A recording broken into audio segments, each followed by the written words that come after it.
աղոթներ, հայներ, բույսներ, սուբերեցի, անունքով, եկեցի արքայություն քո, երկցին կամ քո, որպես երկին Վանաձորի Տավրոսի 4 փողոցի առաջին նրբանցքի թիվ 6 տան բնակչուհի Լուսինե Գրիգորյանն էր ահազանգել Մունետիկ լրատվականի թեժգծին։ Լինելով Գրիգորյանների բնակության վայրում, մեր տեսախցիկը արձանագրեց կոմունալ հարմարությունների աննախանձելի վիճակ։ Կոյուղին նրբանցքում բացակայում է իսպառ, ջուր չկա, հիգիենիկ պայմաններ ապահովելու տարրական հարմարություններ չկան, գազ չունեն։ Սրանց մասին միայն երազում են, սխալ է ասված, երազում է Լուսինեն, իսկ զավակներին թվում է, թե կյանքը հենց այդպիսին էլ պետք է լիներ։ Եվ այս պայմաններում էլ մեծանալու են Հայաստանի Հանրապետության ապագա 4 քաղաքացիները՝ 8-ամյա Ֆրունզիկը, 6-ամյա Մարիամը, 2-ամյա Մարինեն եւ 1-ամյա Մարետան։ 1988-ի երկրաշարժից ի վեր տունը խարխուլ վիճակում է։ Պատերը միմյանցից հեռացած ու կիսաքանդ, տանիքը փլվում է, առնետները հաճախակի հյուր են։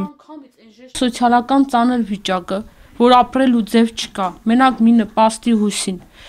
Այդ ոչ վառելիք ունեմ, ոչ մի բան, ոչ մի պայման չունեմ, ունեմ 4 անչափահաս երեխա, ամուսինս հոգեկան հիվանդությամբ տառապում։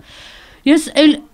գտնվում եմ այն երանելի վիճակում, ոնց ասեմ, ոնց բացատրեմ, որ սենց ապրելը ուղղակի մի օր գլուխ դեմ առնի ու գնամ, թե իմ կյանքին վերջ տամ, ոնց անեմ, ես բրծրեմ այս դառը կյանքից, սելավ էր, տալիս տղեն մեծ ըստեղ էր, ասի Վահե ջան,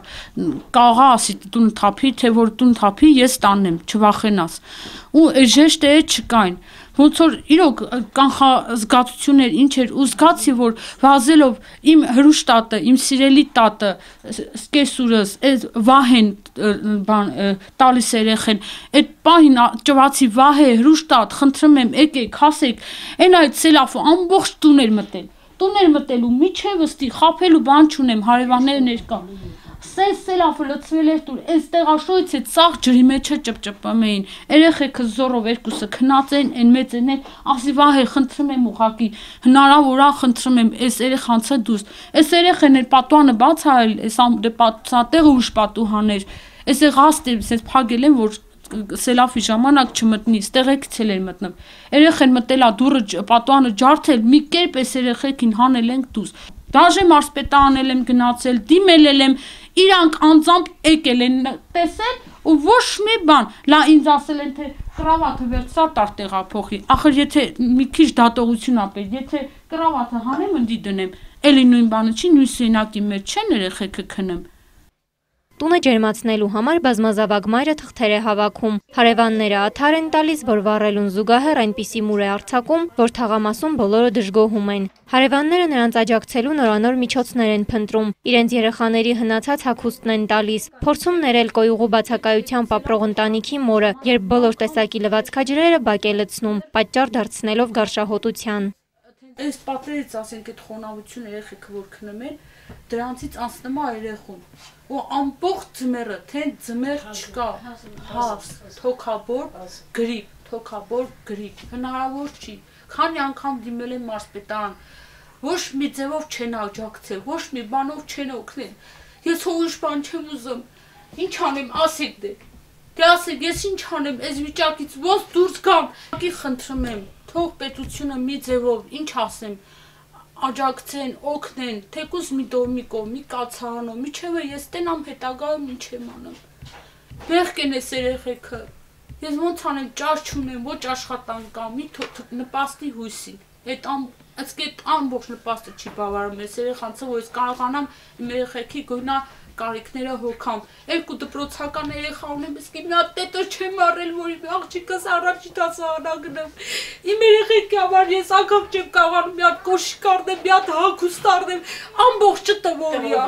այն հարևանն է տալի, այն հարևանն է տալի, այն մի հարևանն է տալի։ Տոլա հավաքը, կապրոնի շշերը հավաքը, կապրոնի տաշտեր, ինչ որը լմա, բերմա պեշկի միջին վառը,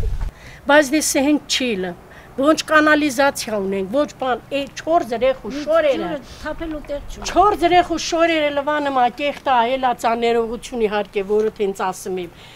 բանանում, ճամփերքը լցնեմ, արևը կպչում է, հոտերն ընկնում է, ճանջերը վրա են տալի, չգիտեմ, ահավոր է, մեր այս թաղի վիճակը ահավոր է։